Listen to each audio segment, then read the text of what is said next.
right, so hi, welcome to Venture Bros podcast, brought to you by After the Hype. I'm your host, as always, Bryan Dressel. With me, as always, is Graham the Guy Mason. Hello, I'm a guy. I like that one. And Nick Olas, the Friedemann. That's me. I am a freed man. I need to get better at my nicknames. I don't think so. You're doing all right. Those are good enough? Yeah. Perfect. Okay, so this week we are coming to you live from all over the world, or just North America, mostly Los Angeles, to talk about Venture Brothers Season 1 episode Ice Station Impossible. This was an episode that came out at some point in the season, depending on when you're watching it, and most people pretty much enjoy it. Certainly came out at some point during the season. It sure did. Especially if you're watching one of the orders that we've talked about many times. Although I do think it is somewhere in the middle for both of them. So at least there's that. Yeah. Right? Yeah. I agree with that. Because it's not fully set in, but it does have some references, but not as many as others. Yeah, and you don't really need to have it at any specific point in the season. As long as this happens in Season 1, so stuff in Season 2 is set up, I think you're fine. Yes. Yeah, I like the placement of this one's important to really anything, unless Race was going to come back for something, which he doesn't. Which is too bad, because I liked Race.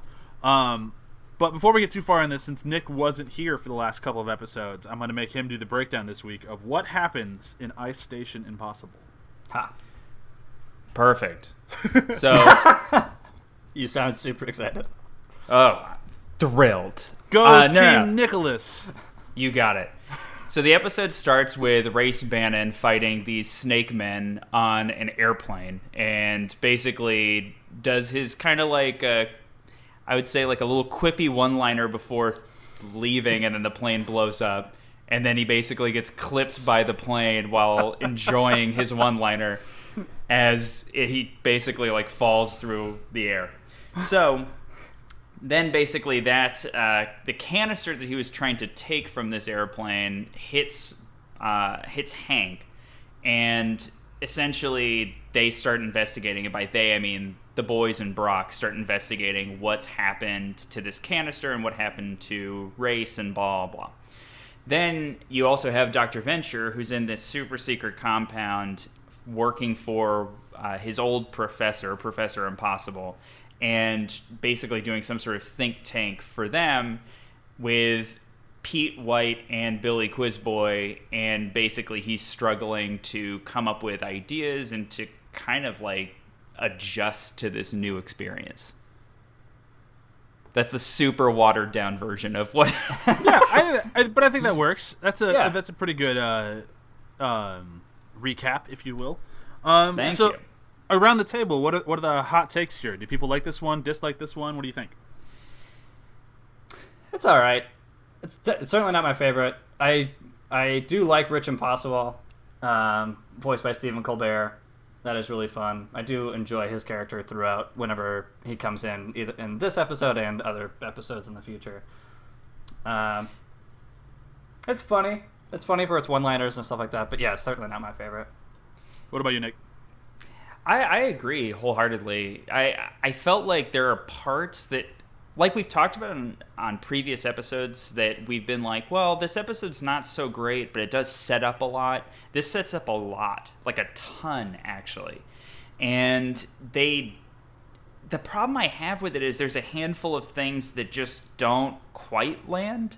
Like, it feels like it's just slightly askew on a lot of things. Like, there are definitely some good, funny moments, but it's... Like, the example that I would give is, like, and this bothers me every time I've watched this episode, is Sally's ears, when she turns invisible, stay flesh-colored. I didn't notice that until this time of watching it. I was like, oh, that's unfortunate. I don't know what color they should turn, or if they should just disappear entirely. I am almost 90% sure in later episodes they are also red. Oh, that makes sense. Yeah, and I think this episode just has a few things like that. Like, I think that's kind of like a weird running sort of thing in this episode, is that things are just like not as polished as they traditionally are in this show, and that's why it kind of feels a little off. See, I'm not sure if I agree or disagree. Like, I'm kind of like, I really enjoy watching this episode. Again, kind of like I want to say the Sargasso episode. It's not one of my go-to, but when it's on, I enjoy it. Like, I'm such a Fantastic Four geek that like I like any of the episodes where they show up. Yeah. But as far as the not polished goes, it's funny because I feel like the A and the B story, I'm not sure which would be considered A or B. Probably eventually be the A story. But like one of those feels more polished than the other, and I'd say the B story feels more like a Venture Brothers episode to me. Like the whole Race Bannon getting clipped by the plane, falling to the ground, having kids play with his dead body, the boys trying to be like spies or cowboys, like all of that. That just feels like pure Venture Brothers just joy to me. All the way through like Hank getting turned into a human-sized bomb. All that stuff just feels like the stuff I love about this show. And then all the other stuff, it's funny and it works, but it's kind of like what you're saying. I feel like it's one of those Doc Hammer knew and Jack Spock knew that these characters are going to be important to the world of Venture Brothers. So let's set them up in a really good way. So we definitely know all four of them. We know who they are, what they stand for, their jokes, their quirks, all of it. And then we'll deal with them more later. So it kind of felt like I got shortchanged a little bit of a great Venture Brothers episode by having a very decent setup episode. Does that make sense? Totally. Yeah, I'd say that's very accurate. Even with all that, though, I still really do enjoy watching it. Like there's like even like the kind of setup stuff. It's still great. Like Stephen Colbert as Impossible he's one of my favorite characters. He's so good. Mm-hmm. And going through our notes from the epic Brok, if you will, he brought up something that I didn't actually know, which was Colbert. I thought he quit the show. I didn't know that he did not know that he had quit the show, which is kind of interesting. Weird. When he quit the show, is one of his assistants was called saying, "Hey, we have another episode for him to do," and he's like, he doesn't have time for that, and never actually asked him. And when he found out about it, he's like, "No, I absolutely have time for that," and that's why he came back to the show, which I thought was kind of cool. Yeah. But there are little things in this episode that I kind of want to pick our way through that I really enjoy. Specifically with Race Bannon, like I love the whole thing on the plane. Like I love the snake guys. I love the "you suck." Yes. They also hiss as he throws a grenade and he jumps out. So if you rewatch it, they're going like, and then it blows up. Like they're hissing at him, but that's like a cat-like behavior. But it was definitely something that they were just threw in. They were like, whatever. They're snakes. Who cares? Yeah. I really like that. Like, do they ever come back? Really? I don't think so. They definitely mentioned like snake and lizard people a handful of times, though I don't know if that's the case. Weren't there like snake or lizard people where Sphinx, like the hidden compound area and where Sphinx was? Yeah, that's what I was thinking too. I thought that was just Sphinx. And they just took out evil Sphinx and put in good Sphinx. Right. But it wasn't like there. Weren't Maybe they just. Yeah, I thought the henchmen were snake people. There's something weird. I feel like they do come back. Now, exactly how they come back, I don't know, but I feel like there are many mentions of snake and lizard people. Yeah, but specifically snake people. And I'm sure there's a bunch of people out there screaming at their stereo right now telling us how wrong we are. And it's so obvious they come back in this episode. So, sorry. We haven't gotten there yet. Yeah, we're going through the show. Yeah. This is another episode that I think brings up one of my favorite things that we have found through research, that Cartoon Network did not like Billy and Pete, so they put them in more episodes. And this one has a ton of Billy and Pete in it, and I really liked the both of them in this episode. Here, can I ask a question? Mm-hmm. You like... I feel like this is kind of... Here's my attitude towards Pete. I like Pete, but he's terrible. Like, he's easily one of the worst people on the show. I hate like, as far Pete, as, like, his morality. Him in the show. Yeah. Yes. I would never want to hang out with him. Anybody who would buy a Robobo, no thanks. I have no interest in being friends with you. What is a Robobo? Just wait. You'll get there. Yeah. Okay. If you don't remember, it will be a delightful shock when you get there. Okay, perfect. But, like, I hate Pete. Like, I hate him so much. He's a terrible friend to Billy 9 times out of 10. Terrible friend to Rusty, although he thinks Rusty is his best friend, which always kind of was like, what? He's just kind of an idiot who just wastes time and plays video games. But that's why I love him in the show. Like, he's such a great counterpart to Billy because he's the awful counterpart to Billy. Yeah. Yeah, he's like a hangers-on, right? Totally. That's kind of like, okay, Yeah.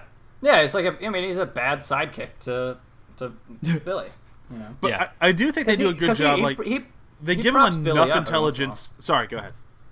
No, just he props Billy up every once in a while and gives him uplifting speeches and stuff like that. But that's pretty much his only redeeming quality. I think he does have enough intelligence to not be a total waste of space. He just doesn't really use it for anything. Because he was in the same school as everybody. He kind of can keep up in the conversations. Like, he knows what's going on. I just don't think he's...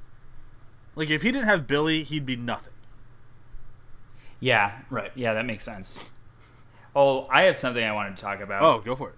I could spend this whole episode talking about Sally. I love Sally. Yeah. Sally is sad. No, I'm just joking.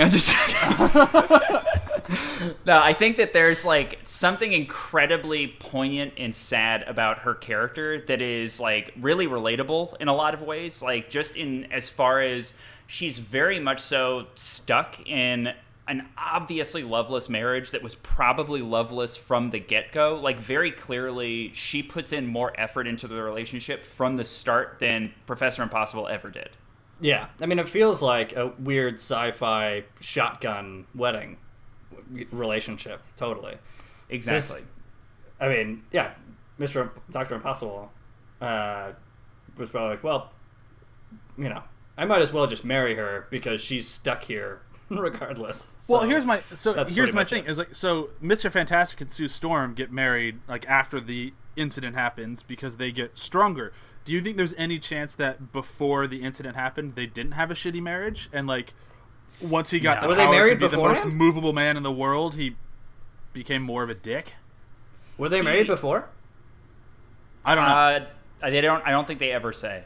Because I thought, because she talks about how they met, where she was touring the Impossible compound with her brother or cousin or whatever, the other two, Right. And then that's when the explosion happened. I don't even know if she knew. Oh, she said they were in town, before. so she was taking them on a tour. So she knew him because she was working there. I'm just not sure if they were married, but yeah, they were visiting. okay. So, but that's my thing. okay. Is like, so I don't know, like, because there's an argument for power went to his head and he became an abusive asshole, or was he just always an asshole? I don't know, because I think he's always an asshole. I think you're probably right. Because ignoring any of the stuff in the future of the show, because I do think that we get like flashbacks to kind of like his class and stuff like that, like ignoring all of that, I think very much so like he's like a very status seeking person. Yeah. And so because of that, like she represents to him his like ultimate stain as far as like what's the blemish on his like power seeking record is he has this wife that he can't take to these social functions to like be kind of like his second. You know what I mean? Oh, totally. Yeah. He has a trophy wife he can't treat as a trophy. Exactly. And so for him it's this like terrible situation, and that's the way he looks at it, completely 100% completely not seeing her side of things, like not putting himself in her shoes ever. And I think that was from the get-go, but because he didn't have that power, because he didn't have that status yet, it probably wasn't as pronounced. But guaranteed, you cannot convince me that he put in an equal amount into that relationship before the explosion. She always put in more. You're definitely right. And it's kind of it's one of those things where it's like at the end of the episode where you find out she's pregnant, it's like it's one of those rare moments in the show where it's just oh my God, that's just heartbreaking. Yeah. Like this show Terrible. doesn't usually go for like sad moments. Like it does every now and then, but for the most part not really. That was a legitimate and certainly not that sad sucks. moments. Yeah, and certainly not sad moments that are like in reality at all, or like in like any sort of relatable situation. And this, like you're saying, is like Sally's situation is kind of relatable in a weird sci-fi version way, but like, God, like her moments on screen when she's describing what happened, of like how they met and how they got it and how she got into the situation and how she can't leave, is one of those actually heart-wrenching moments of like, oh God, that sucks. Yeah. The other things in this episode that I kind of want to talk about is got to be the boys. Like we haven't really talked about them at all. Yes. But there's something that's like we've seen it a lot through the show, and it happens quite often. but there's something so delightfully desensitized about them that I always find entertaining. And this episode is like the best example of that, at least so far, I think. Of like, there's just a dead guy, and they're just super excited about it. And Hank's cracking jokes next to it, like, yeah, in this line of work, you see it all the time. Like, Yeah. It's true. And then they bring it back with Dean being pretty desensitized to the fact that his brother's being turned into a bomb. Yeah. oh yeah, just totally doesn't care No. until he then realizes. and then- yeah. Yeah, and then, he gives this whole speech of like, what? Come on, we're the Venture Brothers. Like, our dad is Dr. Venture, super smart, blah, blah, blah, and, all this stuff. And then Brok brings him down of like, one, he's not here, and two, this is a bit over his pay grade. And then reality sets in. He's like, oh my god, we're all gonna die. I love the moments in this show where they're just like, your dad sucks, right? Oh, there's an amazing one next episode. Oh. It is one of my favorite quotes for the whole show is in next episode. I look forward to. There's some really good ones in the next one. Yeah. The other thing that, like, this is one of those things that just totally went over my head because I wasn't much of a Johnny Quest fan. You guys know that Race Bandon's actually a character from Johnny Quest? Yes. I did not know. Like, that was one of those things where it's like, I knew he was like modeled after him, but I thought it was more like Action Johnny. Although in this season they actually do call him Johnny Quest. But I thought it was more of it's kind of a loving nod to that, not a total. It's just lift. it's uncanny. Yeah. Yeah. More than that, but yeah. No, the hair, shirt, like everything. Yeah, I mean he's definitely that Mike Pence guy that everyone's been memeing up the place. Gross. Yes. Hey, at least he died, right? You get to watch Mike Pence die. Hooray! That sounds That's bad. And shit himself. God. Oh, I Brian's love gonna the have to, shitting edit himself. so much out of this episode. I'm gonna leave that part in. Fuck Mike Pence. But I love the shitting himself. Like that's such just a great, like, yeah, they leave that part out of the movies. Like I love Brok and the boys. What else haven't we hit on? Like what else? I feel like there's a lot in this episode that just kind of like it just happens and it's just funny, but it's just not a lot of sticking. Yeah. Go ahead. So creepy. Yeah, I mean, there's a lot. Like you said, there's a lot setting up a lot of history too. I mean, even going back, like introducing Impossible, and then talking about his history as a scientist creating the Goliath serum, and even as his history as being everyone's professor in this show so far. And so it sets up so much. Like even introducing a character, and it's like, oh yeah. And this guy's been here the whole time. And before these guys were even relevant. Like, even before they were in college, he was creating the thing that is afflicting Hank right now. Yeah. Exactly. And I like that. Like, I really kind of wish that there was more to do with that Goliath serum. I kind of wish the payoff was a little bit better than just, it doesn't work on humans. I actually really like that line, though. Yeah? Like, we're talking about favorite moments. It's actually that's my favorite moment. Is that point where it's just like, oh man, what's he gonna do? What are they gonna say? No. Well, that's the point. See, all right, this is something I was gonna bring up, but I have to very strongly disagree because there's a few problems with this. One is this is such a small thing, so this is not like really going against your point. It's just more like this really bothers me every time I watch the episode, which is they make an orange liquid and then he's like, you invented ranch dressing. I don't know why that bothers me so much, but it does. You're right. It bothers the crap out of me because one, it would make way more sense if they invented Tang, because Tang is actually a scientific thing that was invented for astronauts. Like, why it's obviously Tang. We know it's Tang. Just say it's Tang. And if you injected somebody with ranch dressing, that would not go well. No. They're dead. If you injected them with Tang, though, they would probably just turn into an orangutan. Yeah. And that's fine. Funny and fine. Yeah, exactly. And well within the sort of like mythos of the show. Just very silly. He already has a beard. Like, come on, just go full orangutan. And a magnificent beard, too. Oh, it is. It does look I kind of wish he had a beard now. Yeah, I know. He looks good with a beard. Yeah. He does. But the other thing this is the other thing that I wanted to bring up as well is, and it occurred to me as I was watching it this morning, that how do they know what the symptoms are if they've never tested it on humans? Oof.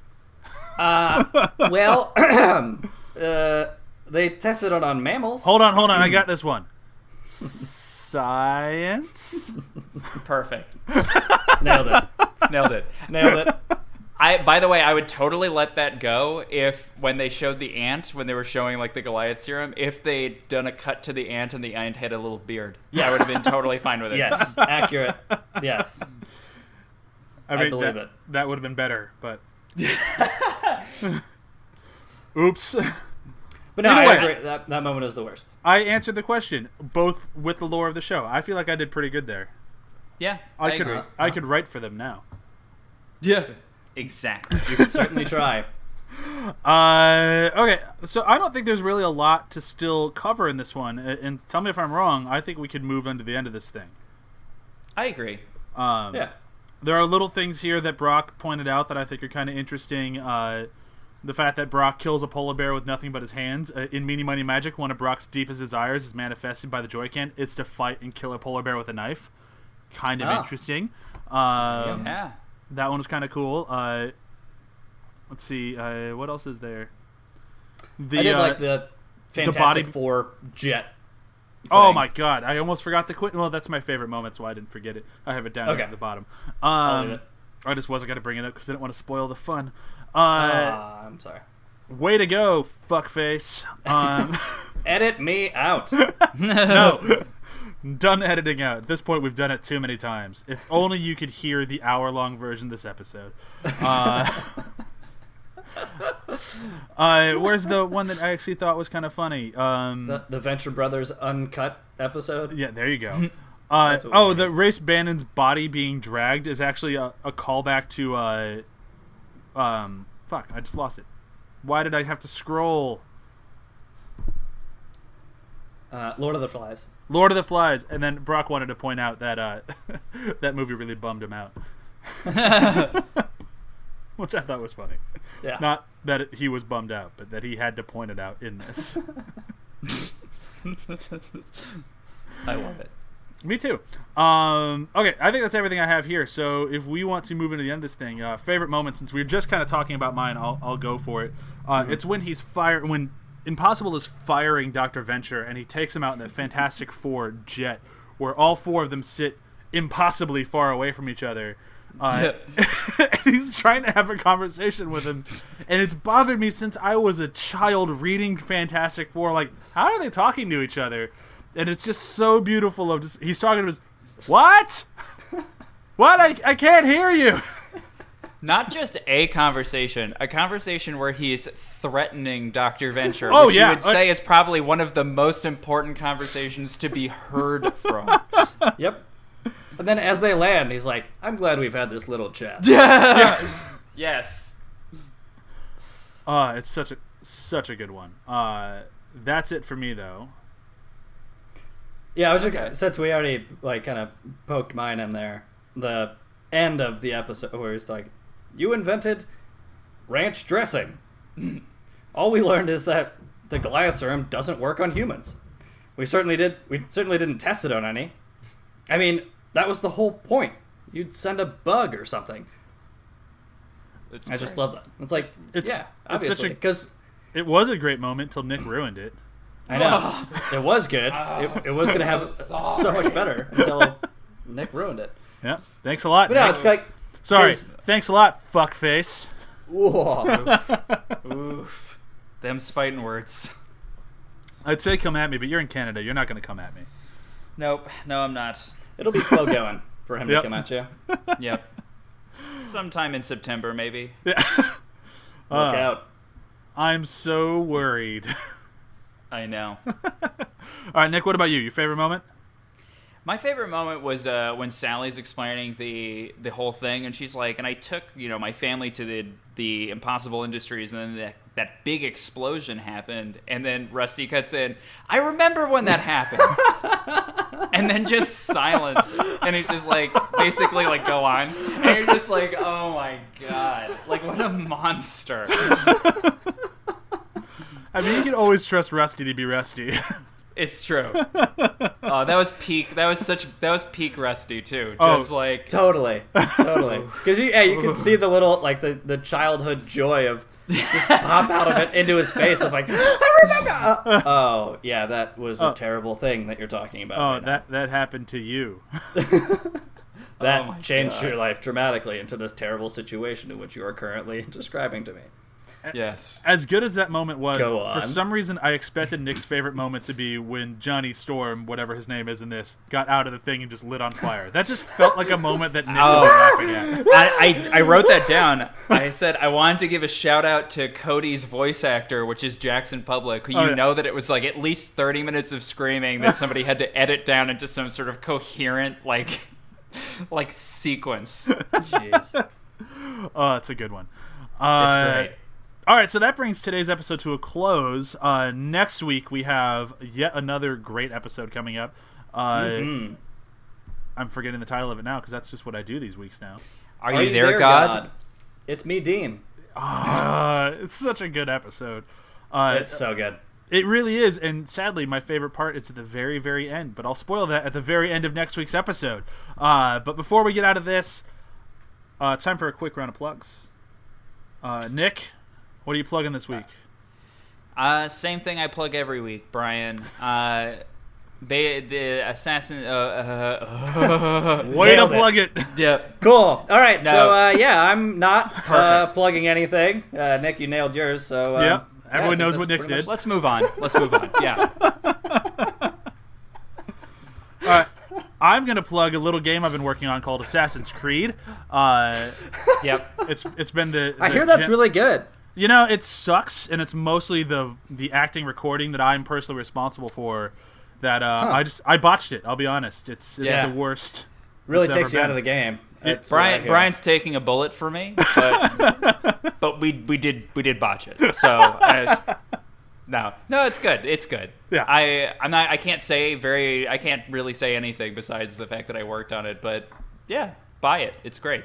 I am a fan of the series and look forward to playing it. I will plug, however, after the hype, we are officially coming back in August. I have just set the schedule. The first episode up will be A Wrinkle in Time, which will be fun to talk about. Hopefully more fun than watching it. Woof. I didn't mean to throw that much shade at it, but it really looks Woof. I really, really don't want to see it. But I guess that's the joy of having a movie podcast. Indeed. All right, so thank you very much, everybody, for listening. Tune in next week for Are You There, God? It's me, Dean, one of the best out there. And bye! Bye-bye. Bye.